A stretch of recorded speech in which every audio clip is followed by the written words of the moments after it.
ശുദ്ധമായ ഭക്ഷണം ജന്മാവകാശം. കോഴിക്കോട് ജില്ലയിൽ ജൈവ നെൽകൃഷിക്ക് ഉജ്ജ്വല തുടക്കം. നമ്മുടെ നാട്ടിൻപുറങ്ങളിൽ തരിശായി കിടക്കുന്ന പാടശേഖരങ്ങൾ വീണ്ടും പച്ചപ്പണിയുന്നു.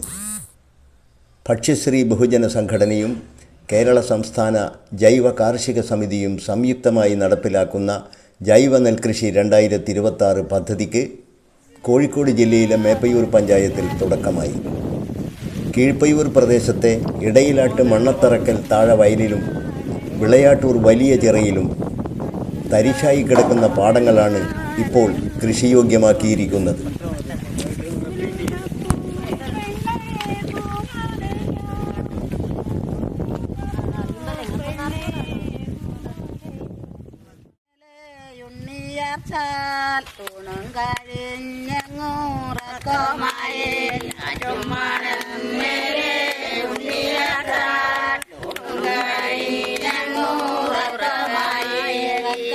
സ്വപ്നവും കണ്ടു പെണ്ണേ, ഉറക്കത്തിൽ സ്വപ്നവും കണ്ടു പെണ്ണേ,